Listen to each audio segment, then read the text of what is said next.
If you are watching this for the first time and you are seeing that your home is burning, my prayers go out to you and your family. This is 630 East Calaveras right now. In the last 30 minutes that we've been here, unfortunately, it had just caught fire then, and now it is almost to the ground.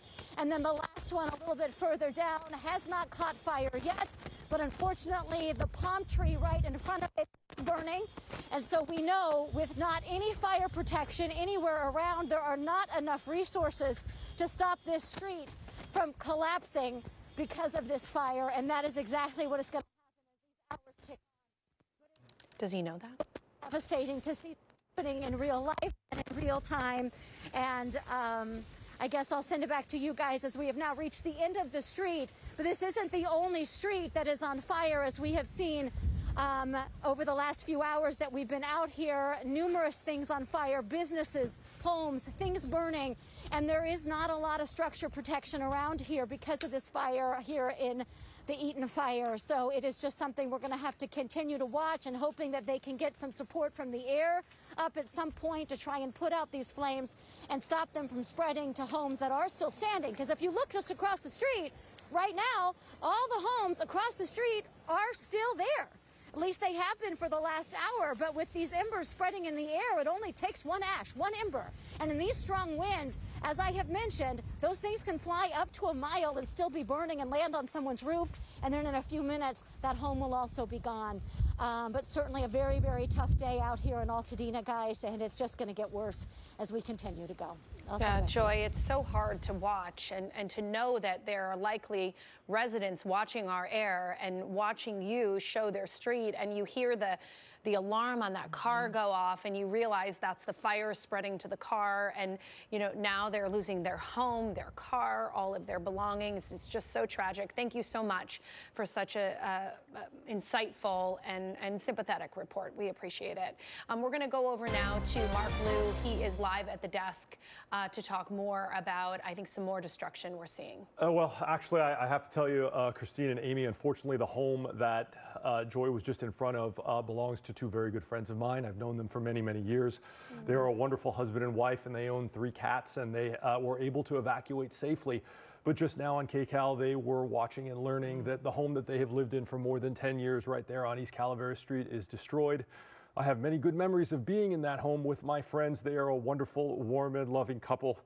And it is very difficult to see a home that they had built so lovingly and carefully over the last decade going up in flames. It is just incredibly hard to see and know that someone's life, everything that they have built and all of their wonderful memories and happiness are now destroyed. The only silver lining is that I have recently been talking to both of them over text, and they are both safe there with their parents, and their 3 cats are with them as well. And they are going to eventually have to start over their life.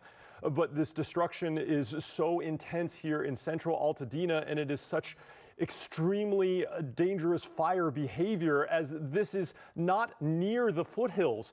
Normally, when we think of fires and brush fires in Southern California, those homes most at risk are at the bases of hills and mountains. And we ask people that live there to do brush clearance so that they can clear away enough space so that firefighters can make a defensible operation outside their home. But this home is nearly 1.5 miles to 2 miles from the base of the foothill. There is not usually an expectation of danger this far away, but because of this incredible wind event that we are having, the embers are being carried so far that homes that are nearly 2 miles from the hillside are being destroyed.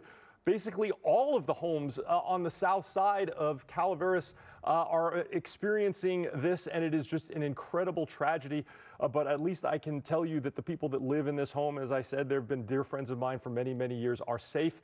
They are with their family, and they did heed the evacuation order to get out with the important things, their keepsakes, and of course their 3 cats that they consider very dear family members. All of them are safe. They're with their parents.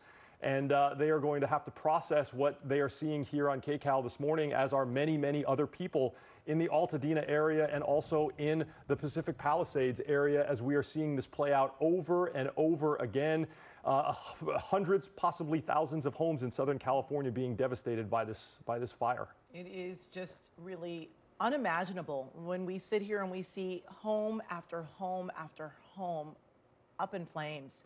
And, you know, I'm so sorry for your friends, Mark, and for all the other families who are losing their homes. We have many of our own colleagues that are evacuated right now, waiting on word for their own homes. And, you know, when you can imagine the memories in there and you think about the faces, the families, the pets that are losing their homes, it's not just a structure, it is a home, and it is just devastating to see